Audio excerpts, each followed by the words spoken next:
আসামলৈ চেনেলটোত আপোনালোক সকলোকে স্বাগতম জনাইছো। আজি ভিডিঅ'টোত কেইটামান গুৰুত্বপূৰ্ণ সাধাৰণ জ্ঞানৰ প্ৰশ্ন উত্তৰ উল্লেখ কৰা হ'ল। ভিডিঅ'টোৰ প্ৰথম প্ৰশ্নটো হ'ল ভাৰতৰ ৰাষ্ট্ৰপতিৰ চৰকাৰী আৱাস ৰাষ্ট্ৰপতি ভৱন কোন ঠাইত আছে? উত্তৰ ৰাইচিনা হিলছ, নতুন দিল্লী। অসমৰ লগত কোনখন বিদেশী ৰাষ্ট্ৰৰ স্থল সীমাৰেখাৰ দৈৰ্ঘ্য বেছি? উত্তৰ বাংলাদেশ। পথৰুঘাটৰ বিদ্ৰোহ হৈছিল 1894 চনত। এই পথৰুঘাট ঠাইখন বৰ্তমান অসমৰ কোনখন জিলাৰ অন্তৰ্গত? উত্তৰ দৰং জিলা। ডক্টৰ বি আৰ আম্বেদকাৰৰ জন্ম কিমান চনত হৈছিল? উত্তৰ 14 এপ্ৰিল 1891 চনত।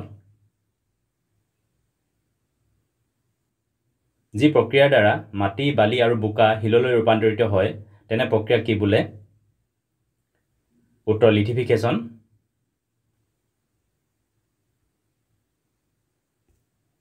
জুনুকা সাধুকথাৰ পুথিখনৰ লেখক কোন?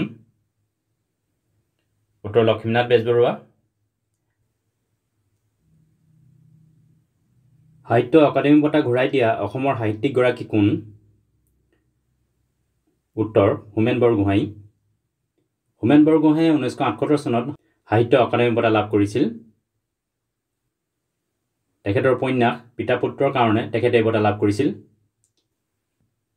2025 বৰ্ষৰ বিশ্ব পৰিৱেশ দিৱসৰ থিম কি ৰখা হৈছে? উত্তৰ এণ্ডিং প্লাষ্টিক পলিউশ্যন গ্ল'বেলি। প্ৰত্যেক বছৰে বিশ্ব পৰিৱেশ দিৱস পালন কৰা হয় 5 জুনত। চিয়াচেন গ্লেচিয়াৰ কোনটো পৰ্বতমালাত অৱস্থিত? উত্তৰ কাৰাকৰাম পৰ্বতমালা। ৰামছাৰ ৱেটলেণ্ড YGOs এই বঁটা লাভ কৰা প্ৰথম ভাৰতীয় কোন? উত্তৰ ডক্টৰ জয়শ্ৰী ভেংকটেশন। ষ্টেফেন জিউৰাম দুৰ্গ অৰ্থাৎ ষ্টেফেন জিউৰাম ফ'ৰ্ট কোন ঠাইত অৱস্থিত? উত্তৰ ভাৰতৰ কেন্দ্ৰীয়শাসিত অঞ্চল দাদৰা নগৰ হাভেলী আৰু দমন আৰু দিউত। এই কেন্দ্ৰীয়শাসিত অঞ্চলৰ ৰাজধানী হৈছে দমন। ষ্টেফেন জিউৰাম দুৰ্গক নেনি দমন বুলি জনা যায়। The scientific study of fish অৰ্থাৎ মাছৰ বিষয়ে কৰা বৈজ্ঞানিক অধ্যয়নক কি বোলে? উত্তৰ ইথিয়লজি। শুক্ৰেশ্বৰ মন্দিৰ গুৱাহাটীৰ কোন ঠাইত অৱস্থিত? উত্তৰ ইটাখুলি পাহাৰ। কেন্দ্ৰীয় চৰকাৰ আৰু ৰাজ্য চৰকাৰৰ মাজত সমন্বয়ক হিচাপে কোনে দায়িত্ব পালন কৰে? উত্তৰ ৰাজ্যপালে। কি দাপোনত প্ৰতি মিম্বৰ আকাৰ লক্ষ্য বস্তুৰ সমান হয়? উত্তৰ সমতল দাপোন। জনপ্ৰিয় মালিনী থান মন্দিৰ কোন ঠাইত অৱস্থিত? উত্তৰ অৰুণাচল প্ৰদেশৰ নামনি চিয়াং জিলাত অৱস্থিত। এই মন্দিৰ অসমৰ ধেমাজি জিলা আৰু অৰুণাচল প্ৰদেশৰ নামনি চিয়াং জিলাৰ সীমাত অৱস্থিত। ৱৰ্ল্ড হেপিনেছ ইণ্ডেক্স 2025 বৰ্ষৰ ৰিপৰ্টত ভাৰতক কিমান সংখ্যক স্থান প্ৰদান কৰা হৈছে? উত্তৰ 118 সংখ্যক স্থান। এই হেপিনেছ ইণ্ডেক্সত প্ৰথম স্থান অধিকাৰ কৰিছে ফিনলেণ্ডে। SPMRM আঁচনি ভাৰত চৰকাৰৰ কোনটো মন্ত্ৰণালয়ে প্ৰৱৰ্তন কৰিছিল? উত্তৰ মিনিষ্ট্ৰী অৱ ৰুৰেল ডেভেলপমেণ্ট অৰ্থাৎ গ্ৰামীণ বিকাশ মন্ত্ৰণালয়।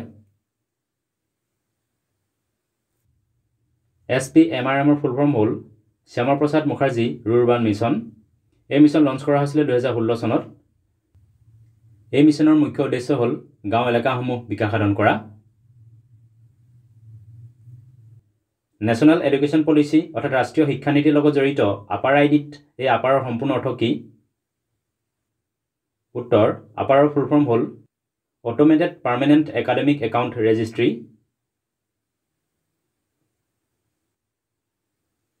1671 চনত হোৱা শৰাইঘাটৰ যুদ্ধৰ সময়ত মোগলৰ সম্ৰাট কোন আছিল? উত্তৰ ঔৰংজেব। ৰে, চেৰু আৰু আলফ্ৰেড কি? উত্তৰ এই তিনিওটা হৈছে ছাউথ পেচিফিক অ'চেন অৰ্থাৎ দক্ষিণ প্ৰশান্ত মহাসাগৰত উৎপত্তি হোৱা ঘূৰ্ণীবতাহ।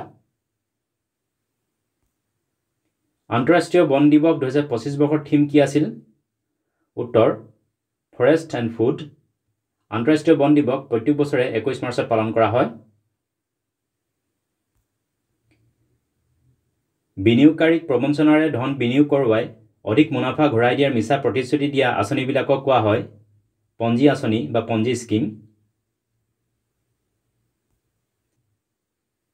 সূৰ্যৰ কৰনা কেনেদৰে সৌৰ পৱনলৈ পৰিৱৰ্তিত হয় সেয়া অধ্যয়ন কৰিবলৈ নাছাই 2025 বৰ্ষত প্ৰেৰণ কৰা মিছনটোৰ নাম কি? উত্তৰ 5 মিছন। সূৰ্যৰ বায়ুমণ্ডলৰ একেবাৰে বাহিৰৰ স্তৰটোক কোৱা হয় কৰনা। 5 মিছনৰ 5ৰ ফুল ফৰ্ম হৈছে polarimeter to unify the corona and heliosphere. এই মিছন লঞ্চ কৰা হৈছিলে 2025 বৰ্ষৰ 11 মাৰ্চত। 5 মিছনত নাছাই 4টা সৰু সৰু কৃত্ৰিম উপগ্ৰহ লঞ্চ কৰিছে। নাছাৰ ফুল ফৰ্ম হৈছে national aeronautics and space administration. NASA হৈছে মহাকাশৰ বিষয়ে অধ্যয়ন কৰা ইউএছৰ এটা চৰকাৰী এজেঞ্চি। সাগজ দ্বীপপুঞ্জ কোন মহাসাগৰত অৱস্থিত? উত্তৰ ভাৰত মহাসাগৰ।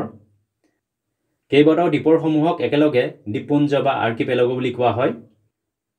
মধ্য ভাৰত মহাসাগৰত অৱস্থিত সাগজ দ্বীপপুঞ্জক লৈ মৰিচাছ দেশ আৰু ইউনাইটেড কিংডমৰ মাজত বিবাদ চলি আছে। অৰ্থাৎ দুয়োখন দেশে এই দ্বীপপুঞ্জৰ ওপৰত অধিকাৰ দাবী কৰে।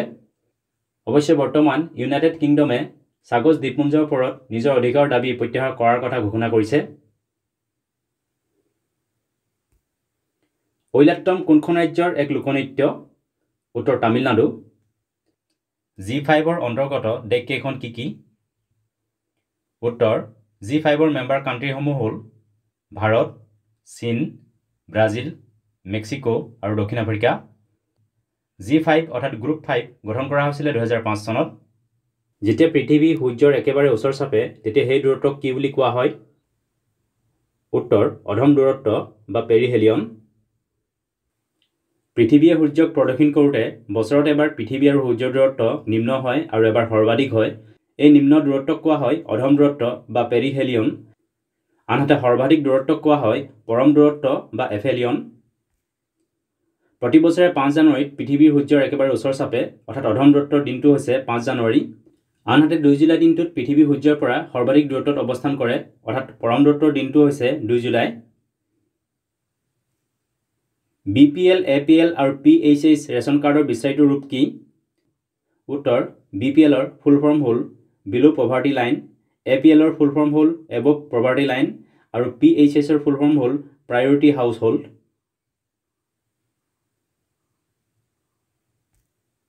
বেৰী হোৱাইট মেডিকেল স্কুলক বৰ্তমান কি নামেৰে জনা যায়? উত্তৰ অসম মেডিকেল কলেজ, ডিব্ৰুগড়।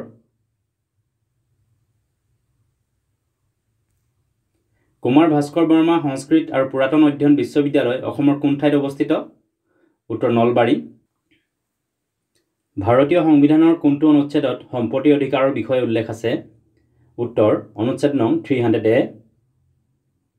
পূৰ্বতে ৰাইট টু প্ৰপাৰ্টি অৰ্থাৎ সম্পত্তি অধিকাৰ অনুচ্ছেদ নং 19 আৰু 31 নং অনুচ্ছেদৰ অধীনত মৌলিক অধিকাৰৰ অন্তৰ্গত আছিল। কিন্তু 1978 চনত কৰা 44তম সংবিধান সংশোধনীত এই সম্পত্তি অধিকাৰক অনুচ্ছেদ নং 300A লিগেল ৰাইট হিচাপে সন্নিৱিষ্ট কৰা হয়।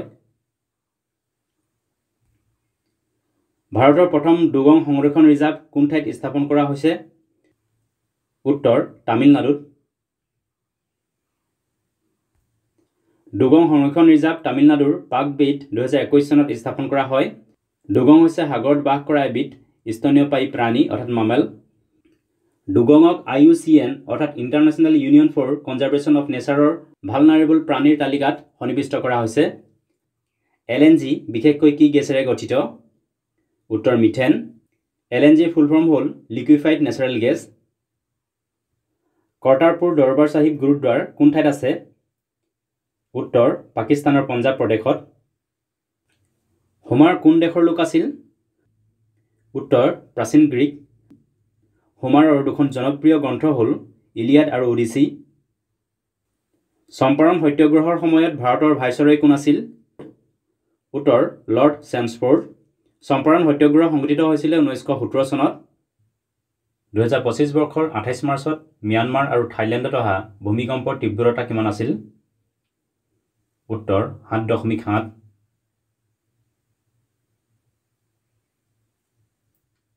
ভাৰতৰ প্ৰথমখন নেশ্যনেল কোঅপাৰেটিভ ইউনিভাৰ্চিটি ক'ত স্থাপন কৰা হ'ব? উত্তৰ গুজৰাটত।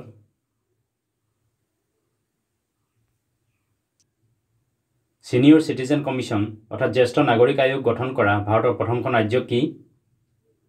উত্তৰ কেৰেলা।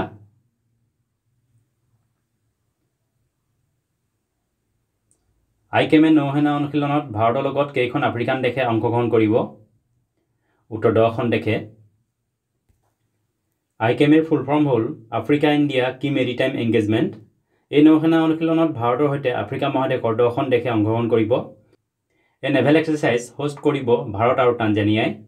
আইকেমেত অংশগ্ৰহণ কৰা এই 10খন আফ্ৰিকান দেশ হৈছে Comoros, Djibouti, Eritrea, Kenya, Madagascar, Mauritius, Mozambique, Seychelles, দক্ষিণ আফ্ৰিকা আৰু টানজানিয়া। NCAP-ৰ সম্পূৰ্ণ অৰ্থ কি? NCAP-ৰ সম্পূৰ্ণ অৰ্থ হ'ল national clean air programme. World neglected tropical disease অৰ্থাৎ বিশ্ব উপেক্ষিত বা অৱহেলিত ক্ৰান্তীয় ৰোগ দিৱস কোন তাৰিখে পালন কৰা হয়? উত্তৰ 30 জানুৱাৰীত। স্কেম সে বাচো সজাগতা অভিযান কোনটো ছ'চিয়েল মিডিয়া প্লেটফৰ্মে চলাইছিল? উত্তৰ ভাৰত চৰকাৰৰ লগত লগ হৈ মেটা প্লেটফৰ্মে। জেনুকুৰুবা জনজাতি বিশেষকৈ ভাৰতৰ কোন অঞ্চলত বাস কৰে? উত্তৰ পশ্চিম ঘাট অৰ্থাৎ ৱেষ্টাৰ্ণ ঘাটত বাস কৰে। গুজৰাটৰ পৰা আৰম্ভ কৰি গোৱা, মহাৰাষ্ট্ৰ, কেৰেলা, কৰ্ণাটক আৰু তামিলনাডুলৈকে পশ্চিম উপকূলীয় অঞ্চলত বিস্তাৰিত হৈ থকা সাহেদ্ৰী পৰ্বতমালাৰ অঞ্চলকে ৱেষ্টাৰ্ণ ঘাট বুলি কোৱা হয়। কোনখন আফ্ৰিকান দেশে 2025 বৰ্ষত মৃত্যুদণ্ড শাস্তি সমাপ্ত কৰিলে? উত্তৰ জিম্বাবুৱে। মৃত্যুদণ্ড শাস্তি সমাপ্ত কৰা প্ৰথমখন আফ্ৰিকান দেশ আছিল South Africa. The storyteller এই চিত্ৰখন কোনগৰাকী জনপ্ৰিয় চিত্ৰকৰে আঁকিছিল?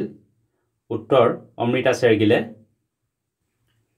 অস্ত্ৰ মাৰ্ক 3 মিছাইলক বৰ্তমান কি নামেৰে জনা যায়? উত্তৰ গাণ্ডীৱ।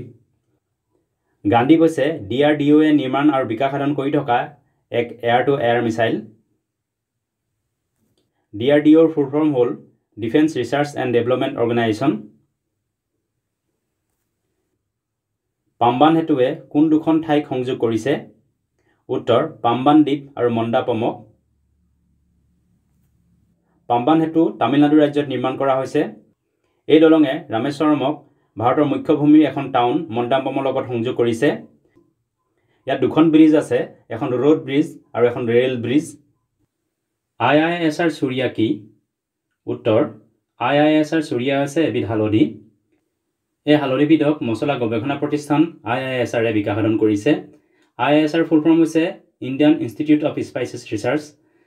এই প্ৰতিষ্ঠান স্থাপন কৰা হৈছিল 1975 চনত আৰু ইয়াৰ মুখ্য কাৰ্যালয় আছে কেৰেলাৰ কোজিকোড়েত। ভাৰত আৰু US-ৰ মাজত টাইগাৰ ট্ৰায়েম্ফ অনুশীলন কোন ঠাইত অনুষ্ঠিত কৰা হৈছিল? উত্তৰ অন্ধ্ৰপ্ৰদেশত।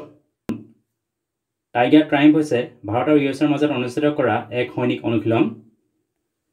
হিউমেনিটেৰিয়ান এছিষ্টেন্স এণ্ড ডিজাষ্টাৰ ৰিলিফক ভিত্তি কৰি 4th এডিশ্যনৰ টাইগাৰ ট্ৰায়েম্ফ অনুশীলন দুটা ফেজত অন্ধ্ৰপ্ৰদেশৰ বিশাখাপট্টনম আৰু কাকিনাডাত যোৱা 1 পৰা 13 এপ্ৰিললৈকে অনুষ্ঠিত কৰা হৈছিল। এই অনুশীলনত ভাৰতৰ নৌসেনা, স্থলসেনা আৰু বায়ুসেনাই অংশগ্ৰহণ কৰিছিল। কোনটো সংস্থাৰ নেতৃত্বত বায়ু প্ৰদূষণ আৰু স্বাস্থ্যক কেন্দ্ৰ কৰি দ্বিতীয় গোলকীয় সন্মিলন অনুষ্ঠিত কৰা হৈছিল? উত্তৰ ৱৰ্ল্ড হেল্থ অৰ্গেনাইজেশ্যন অৰ্থাৎ বিশ্ব স্বাস্থ্য সংস্থা। এই গ্লোবেল কনফাৰেন্স যোৱা 25 মাৰ্চৰ পৰা 27 মাৰ্চলৈকে কলম্বিয়াৰ কাৰ্টেজেনাত অনুষ্ঠিত কৰা হৈছিল। এই সন্মিলনত 100খন দেশৰ প্ৰায় 700 প্ৰতিনিধিয়ে অংশগ্ৰহণ কৰিছিল। উচ্চতম ন্যায়ালয় স্থাপনৰ সম্পৰ্কে সংবিধানৰ কোনটো অনুচ্ছেদত উল্লেখ আছে? উত্তৰ অনুচ্ছেদ নং 124। উচ্চতম ন্যায়ালয়ৰ বৰ্তমানৰ মুখ্য ন্যায়াধীশ হৈছে সঞ্জীৱ খান্না। কেন্দ্ৰীয় শাসিত অঞ্চল লাডাখৰ ৰাজধানীৰ নাম কি? উত্তৰ লেহ। অল ইণ্ডিয়া মুছলিম লীগ কিমান চনত গঠন কৰা হৈছিল? উত্তৰ অল ইণ্ডিয়া মুছলিম লীগ 30 ডিচেম্বৰ 1906 চনত গঠন কৰা হৈছিল। নীতি আয়োগৰ বৰ্তমানৰ ভাইচ চেয়াৰমেন অৰ্থাৎ উপাধ্যক্ষ কোন? উত্তৰ সুমন বেৰী। নীতি আয়োগৰ ফুল ফৰ্ম হ'ল national institution for transforming India. এই আয়োগ গঠন কৰা হৈছিলে 1 জানুৱাৰী 2015 চনত আৰু ইয়াৰ মুখ্য কাৰ্যালয় আছে নতুন দিল্লীত। প্ৰিন্সিপলছ অফ ইকনমিক্স এই গ্ৰন্থখনৰ লেখক কোন? উত্তৰ অৰ্থনীতিবিদ আলফ্ৰেড মাৰ্চেল। ভাৰতীয় জাতীয় পতাকাৰ গেৰুৱা ৰং কিহৰ প্ৰতীক? উত্তৰ শক্তি, সাহস আৰু ত্যাগৰ প্ৰতীক। চিকিৎসা শাস্ত্ৰত নোবেল বঁটা লাভ কৰা এছিয়াৰ প্ৰথমগৰাকী ব্যক্তি কোন আছিল? উত্তৰ হৰগোবিন্দ খুৰানা। হৰগোবিন্দ খুৰানাই 1968 চনত মেডিচিনত নোবেল বঁটা লাভ কৰিছিল। হৰগোবিন্দ খুৰানা আছিল এগৰাকী ভাৰতীয় আমেৰিকান নাগৰিক। SSBৰ সম্পূৰ্ণ অৰ্থ কি? SSBৰ ফুল ফৰ্ম হ'ল সশস্ত্ৰ সীমা বল। SSBৰ মটো হ'ল ছাৰ্ভিচ, ছিকিউৰিটি এণ্ড ব্ৰাডাৰহুড। 2025 বৰ্ষত অসম সাহিত্য সভাৰ অধিৱেশন কোন ঠাইত অনুষ্ঠিত কৰা হৈছিল? উত্তৰ বজালী জিলাৰ পাঠশালাত অনুষ্ঠিত কৰা হৈছিল আৰু এই অধিৱেশন 2025 বৰ্ষৰ যোৱা জানুৱাৰী মাহত অনুষ্ঠিত কৰা হৈছিল। ভাৰতৰ কোনখন ৰাজ্যত এখনো ৰাষ্ট্ৰীয় উদ্যান অৰ্থাৎ নেশ্যনেল পাৰ্ক নাই? উত্তৰ পঞ্জাৱ ৰাজ্যত। পানীলৈ ভয় কৰা ৰোগক কি বোলে? উত্তৰ হাইড্ৰফোবিয়া। এডাম শৃংগ কোন দেশত অৱস্থিত? উত্তৰ শ্ৰীলংকা। এই শৃংগৰ উচ্চতা হ'ল 2243 মিটাৰ। ক্ৰিকেট খেলৰ লগত জড়িত IMLৰ সম্পূৰ্ণ অৰ্থ কি? উত্তৰ IMLৰ ফুল ফৰ্ম হৈছে ইণ্টাৰনেশ্যনেল মাষ্টাৰ্ছ লীগ। IPLৰ দৰে IMLও হৈছে এক T20 লীগ। IMLৰ প্ৰথম সংস্কৰণৰ খেল ভাৰতত যোৱা 22 ফেব্ৰুৱাৰীৰ পৰা 16 মাৰ্চলৈকে অনুষ্ঠিত কৰা হৈছিল। এই লীগত মুঠ 6টা দলে অংশগ্ৰহণ কৰিছিল আৰু এই 6টা দল হ'ল ভাৰত, শ্ৰীলংকা, অষ্ট্ৰেলিয়া, ইংলেণ্ড, দক্ষিণ আফ্ৰিকা আৰু ৱেষ্ট ইণ্ডিজ। ফাৰ্ষ্ট এডিশ্যনৰ IMLৰ কিতাপ জয় কৰে ভাৰতে। ৱালেছ ৰেখা ক'ত অৱস্থিত? উত্তৰ বালি আৰু লম্বক দ্বীপৰ মাজত। বালি আৰু লম্বক দ্বীপ ইণ্ডোনেছিয়াত অৱস্থিত। বালিৰ পৰা লম্বক দ্বীপৰ মাজৰ দূৰত্ব হ'ল 35 কিলোমিটাৰ। এই দুই দ্বীপক যি পানীভাগে পৃথক কৰিছে সেই পানীভাগৰ মাজতেই এডাল কাল্পনিক বায়'লজিকেল সীমাৰেখা আছে বুলি ধৰা হয়। যি সীমাৰেখাক স্থলৰ প্ৰাণীয়ে নালাগে, আনকি এই সীমাৰেখাৰ দুইফালে থকা জলজ প্ৰাণীয়েও এই সীমাৰেখাক অতিক্ৰম নকৰে। এই সীমাৰেখাৰ দুইফালে থকা চৰাই চিৰিকটিয়েও এই সীমাৰেখাক অতিক্ৰম কৰি ইফালৰ পৰা সিফাললৈ গতি নকৰে। এই সীমাৰেখাৰ নাম প্ৰকৃতিবিদ আলফ্ৰেড ৰাছেল ৱালেছৰ নামেৰে নামকৰণ কৰা হৈছে। ভাৰতে 2025 বৰ্ষত কোনখন দেশৰ বাবে থকা ট্ৰান্সশ্বিপমেণ্ট সুবিধা বাতিল কৰিছে? উত্তৰ বাংলাদেশ।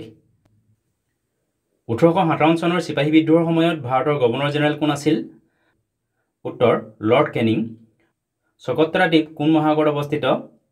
উত্তৰ ভাৰত মহাসাগৰত। চকত্ৰা দ্বীপ য়েমেন দেশৰ অন্তৰ্গত। য়েমেনৰ ৰাজধানী হৈছে চানা। স্লিপিং চিকনেছ এই ৰোগক অন্য কি নামেৰে জনা যায়? উত্তৰ স্লিপিং চিকনেছক হিউমেন আফ্ৰিকান ট্ৰিপনোচমিয়াছিছ নামেৰে জনা যায়। এই ৰোগত জ্বৰ, মূৰ বিষ, গা বিষ আদি লক্ষণে দেখা দিয়ে। গুজৰাটৰ প্ৰথমখন জৈৱ বৈচিত্ৰ্য ঐতিহ্য ক্ষেত্ৰৰ নাম কি? উত্তৰ গুনেৰী ইনলেণ্ড মেংগ্ৰোভ বনাঞ্চল। 18 সংখ্যক প্ৰৱাসী ভাৰতীয় দিৱস কোন ঠাইত অনুষ্ঠিত কৰা হৈছিল? উত্তৰ ভুৱনেশ্বৰত। 2025 বৰ্ষৰ যোৱা জানুৱাৰী মাহত 8 তাৰিখৰ পৰা 10 তাৰিখলৈকে উৰিষ্যাৰ ভুৱনেশ্বৰত প্ৰৱাসী ভাৰতীয় দিৱস অনুষ্ঠিত কৰা হৈছিল। প্ৰৱাসী ভাৰতীয় দিৱস 9 জানুৱাৰীত পালন কৰা হয়। 18 সংখ্যক প্ৰৱাসী ভাৰতীয় দিৱসৰ থিম আছিল ডায়াস্পৰাছ কণ্ট্ৰিবিউশ্যন টু এ বিকশিত ভাৰত। এ টেল অফ টু চিটিজ এই গ্ৰন্থখনৰ লেখক কোন? উত্তৰ চাৰ্লছ ডিকেন্স। নুব্ৰা ভেলী বা নুব্ৰা উপত্যকা ক'ত অৱস্থিত? উত্তৰ ভাৰতৰ কেন্দ্ৰীয় শাসিত অঞ্চল লাডাখত অৱস্থিত। লাডাখৰ ৰাজধানী হৈছে লেহ। চিলভাৰ বা ৰূপৰ ৰাসায়নিক চিহ্ন কি? উত্তৰ AG। চান্দলী ৰাষ্ট্ৰীয় উদ্যান কোন ৰাজ্যত আছে? উত্তৰ মহাৰাষ্ট্ৰত। এইকেইটা আছিল কেইটামান গুৰুত্বপূৰ্ণ জিকে। ভিডিঅ'টো চোৱাৰ বাবে ধন্যবাদ। যদি ভিডিঅ'টো ভাল লাগিলে লাইক কৰিবলৈ লগতে চেনেলটো ছাবস্ক্ৰাইব কৰি ল'বলৈ অনুৰোধ জনালোঁ। ধন্যবাদ।